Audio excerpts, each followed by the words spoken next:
అస్సలాము అలైకుం. Hi everyone, నా పేరు కరీముల్లా. మీరు చూస్తున్నారు డిఆర్కే వ్లాగ్ ఛానల్ అండి. మనం ఈరోజు మన భారతదేశంలో ప్రసిద్ధి కట్టడం అయినటువంటి తాజ్ మహల్ చూడడానికి వచ్చామండి. మనం ఇప్పుడు ఎంట్రన్స్లో ఉన్నాము. టికెట్ 50 రూపాయలు. అలా చక్కగా వచ్చేసి వెస్ట్ గేట్ నుంచి వచ్చాం మేము. అలా చక్కగా వచ్చేసి మళ్ళీ లెఫ్ట్కి తిరిగితే ఇది ఒక ద్వారం అండి. ఇది ఒక ద్వారము, ఇది ఒక ద్వారం అండి. బయటి ద్వారం నుంచి మళ్ళీ లోన ఒక తాజ్మహల్ వెళ్ళడానికి ఇది ఒక ద్వారం అండి. ఎలా ఉన్నాయంటే కోటలు అద్భుతం అండి, అద్భుతమైనటువంటి కట్టడాలు. అసలు ఆ వాకిల్లోంచి లోపలికి పోయేంత వరకు కూడా మనకు తాజ్మహల్ కనిపించదు. చూడండి, ఇక్కడ రాశారు. ఇది ఒక వాకిల్ అండి. బులంద్ దర్వాజా అంటారు హిందీలో, ఉర్దూలో అంటే ద్వారవాకిలి అంటారు కదండి. ద్వారవాకిలి ఊర్లోకి వెళ్ళే పెద్ద ద్వారాన్ని ఏమంటారండి తెలుగులో? ఊర్వాకిలి అంటారు కదా. అలా లోపలికి వెళ్తారని చూడండి ఎంత అందంగా తాజ్మహల్ కనిపిస్తుందో. అద్భుతం అండి, అద్భుతం.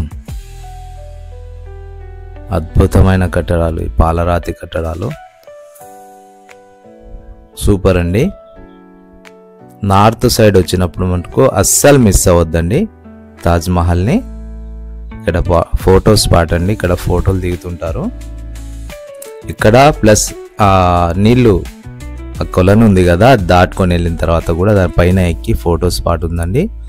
ఫోటోలు ఎక్కువ దిగుతారు. ఇక్కడ అంతా చాలా ఫారినర్స్ వస్తారండి. లోకలతో పాటు సమానంగా ఫారినర్స్ కూడా కనిపిస్తూ ఉంటారు. ప్రదేశం వచ్చేసి ఆగ్రా అన్నమాట. ఆగ్రా ఉత్తరప్రదేశ్ రాష్ట్రము, భారతదేశం. తాజ్మహల్ ఎత్తు వచ్చేసి 240 అడుగులు ఉన్నాయండి, 73 మీటర్లు. నిర్మాణం వచ్చేసి 1632 నుంచి 1653 వరకు జరిగిందండి. ఉస్తాద్ అహ్మద్ లాహోరీ అతను ఇది నిర్మించడానికి ఇంజనీరింగ్గా పనిచేశాడండి. నిర్మాణ శైలి వచ్చేసి మొఘల్ నిర్మాణ శైలి అండి. నేను ఫోటో దిగుతున్నాను. 2003 వరకు సందర్శించిన వారు 30 లక్షలకు పైగా ఉన్నారండి. సాంస్కృతిక రకం 1983 నుంచి ఈ విజిటింగ్ ప్లేస్గా మార్చడం జరిగింది.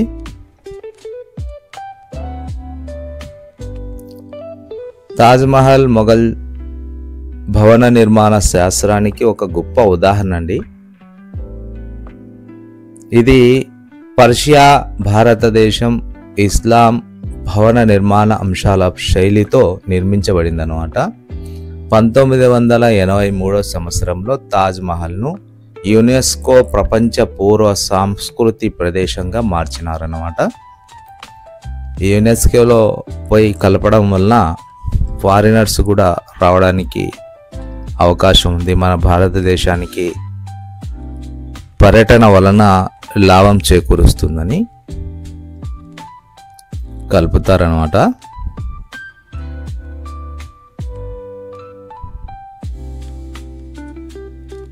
ప్రపంచ వింతలలో ఒక వింత అయినటువంటిదే తాజ్మహల్ ఒకటండి.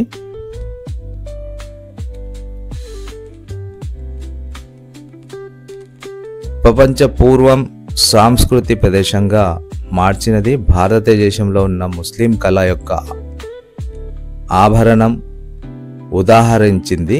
అంతేగాక విశ్వవ్యాప్తంగా మెచ్చుకోబడినటువంటి వాటిలో ఒక దివ్యమైన ప్రపంచ పూర్వ సాంస్కృతిగా అభివర్ణించిందండి ఇది తాజ్మహల్. తెల్లటి పాలరాయితో చేసిన సమాధి గోపురం, దీనిలో ఉన్న బాగా ప్రాచుర్యం పొందిన భాగం.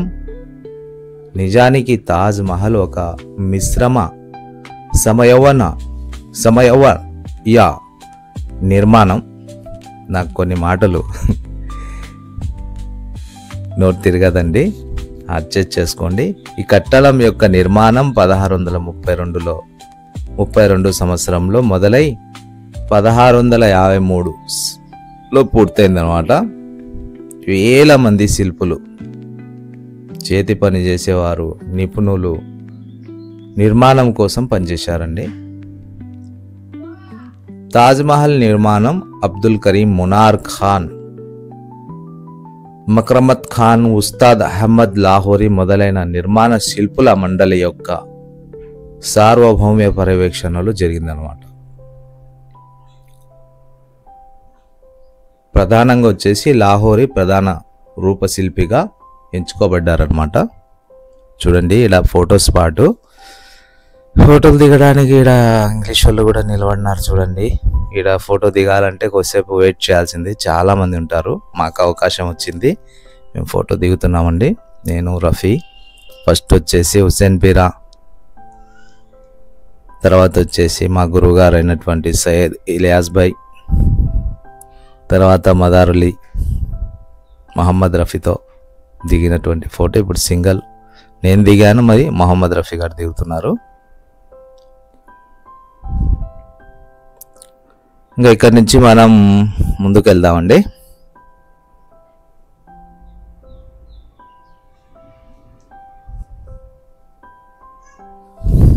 ఆ తాజ్మహల్ కనిపిస్తుంది కదా, పైకి ఎక్కి మళ్ళీ కిందికి దావందండి. లోపల అది ఏదో ఇంకా లోపల మబ్బుగా ఉంటుంది. నేను ఒకసారి ఇంతకుముందు ఫస్ట్ పోయినప్పుడు చూశాను, కాబట్టి ఈసారి లోపలికి వెళ్ళడం లేదండి. నేను లోపలికి ఎందుకు వెళ్ళాలి అనవసరంగా, ఊరికే చుట్టూ తిరగాలి. లోపలికి వెళ్ళడానికి అవకాశం ఉంటుంది, కానీ వెళ్ళలేదు, ఆల్రెడీ చూశాను కదా అనేసి. మీరు 4 వైపుల నుంచి, అటు వెనుక వైపు వచ్చేసి యమునా నది ఉంది, ఎడమ వైపు, కుడి వైపు మనం ఉన్నటువంటి వైపు, ఎక్కడి నుంచి చూసినా తాజ్మహల్ ఒకే రకంగా అనిపిస్తుందండి. అసలు చూడండి, మేము 4 గంటలకు వచ్చినప్పుడు ఇది ఇలా కనిపిస్తుంది కదా, అలా రంగులు మారుతూ కనిపిస్తుందండి మనకు. ఎండ తీవ్రతను బట్టి ఆ యొక్క కలర్స్ చేంజ్ అవుతూ కనిపిస్తుంది. ఒక్కోసారి తెల్లగా కనిపిస్తుంది, కొంచెం ఎండ మారితే కొంచెం బ్రౌనిష్గా, రకరకాలుగా మనకు కనిపిస్తుందండి. చూడదగిన ప్రదేశం తాజ్మహల్ అండి.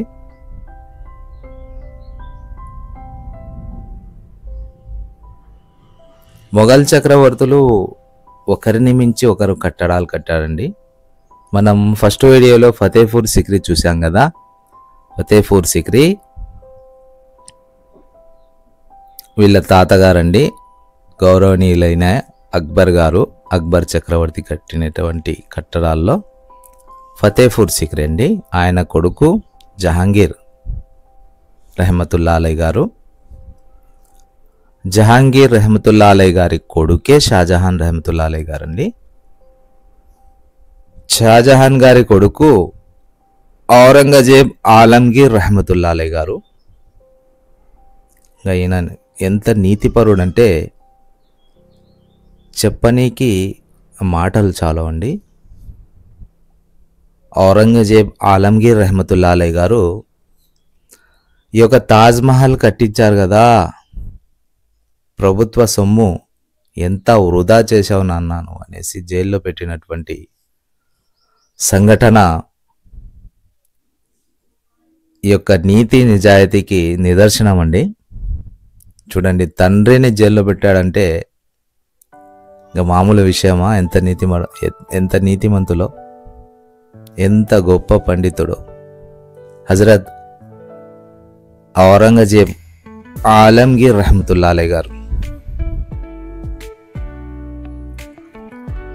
మనం ఇక్కడ చూస్తున్న నది యమునా నది అండి. యమునా నది వెనుక వైపు ఉంది. ఈ యొక్క యమునా నది ఒడ్డున కట్టినటువంటి తాజ్మహల్ వర్ణించలేమండి అసలు ఈ యొక్క అందాలు. అసలు చూసే కొద్దీ చూడాలి, ఇంకా చూడాలి అనిపిస్తుంటుంది తాజ్మహల్. మనం వెనుక వైపు నడుచుకుంటూ వెళ్తున్నామండి.